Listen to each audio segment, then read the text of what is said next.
ನಾವು ತುಂಬ ಜಾತಿ ಹಣ್ಣಿನ ಗಿಡಗಳು ಹಾಕಿದ್ದೀವಿ. ಬಟ್ ಎಲ್ಲ ಹಣ್ಣಿನ ಗಿಡಗಳು ಫಸಲು ಬಂದಿಲ್ಲ, ಕೆಲವು ಬಿಟ್ಟವೆ, ಕೆಲವು ಬಿಟ್ಟಿಲ್ಲ. ಅದರಲ್ಲೂ ಎಸ್ಪೆಷಲಿ ಅಂಜೂರದಲ್ಲಿ ಎಲೆ, ದೊಡ್ಡ ಎಲೆ ಅಂಜೂರ ಬರ್ತದೆ. ಅದು ಒಂಥರ ಮರ ಆಗ್ತದೆ. ಅದು ತರಕಾರಿಗೆ ಬಳಸ್ತಾರಂತೆ, ಹಣ್ಣಾಗಿ ತಿನ್ನಲಿಕ್ಕೆ ಆಗಲ್ಲ.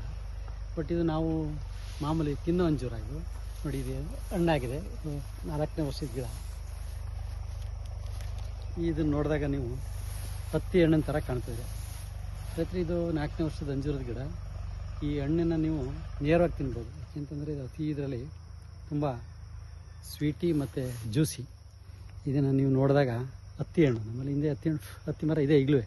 ಅದೇ ಥರ ಹತ್ತಿ ಹಣ್ಣಿನ ಜಾತಿಗೆ ಸೇರಿದ್ದು. ಈ ದೊಡ್ಡೆಲೆ ಅಂಜೂರ ಏನಕ್ಕೆ ಇದು ಮಾಡ್ತೀವಿ ಅಂದರೆ, ಅದು ತರಕಾರಿಗೆ ಬಳಸ್ತಾರೆ.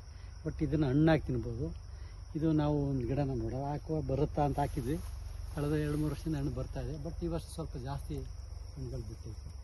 ಇನ್ನೂ ನಮ್ಮಲ್ಲಿ ತುಂಬ ಹಣ್ಣಿನ ಗಿಡಗಳಿವೆ. ಅದನ್ನು ನೆಕ್ಸ್ಟ್ ವಿಡಿಯೋದಲ್ಲಿ ತೋರಿಸ್ತೀನಿ.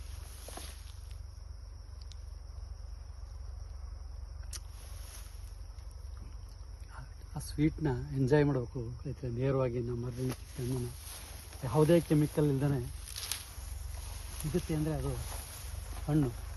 ಹಣ್ಣಿಗೆ ಕೆಮಿಕಲ್ ಹಾಕ್ತಾನೆ ಬೆಳೆಯೋಕ್ಕಾಗಲ್ಲ ಅಂತಾರೆ ದೇವರು. ನೋಡಿ ಸೃಷ್ಟಿ, ಅದು ನಾವು ಹಾಕಿರೋದು ಒಂದು ಗಿಡದಲ್ಲೂ ಹಣ್ಣು ಚೆನ್ನಾಗಿ ಬಂದೈತೆ. ಹಾಗಾಗಿ ತೋಟದಲ್ಲಿ ಒಂದು ಗಿಡ ಹಾಕಿ, ನಾವು 2 ಗಿಡ ಹಾಕಿದ್ದೆವು. ಬಟ್ ಒಂದು ಫೇಲ್ ಆಯಿತು. ಒಂದು ಗಿಡ ಅಂತೂ ಹಣ್ಣು ಬಿಡ್ತಾಯಿದೆ. ಟೇಸ್ಟ್ ಅಂತೂ ಅದ್ದೂರಿಯಾಗಿ.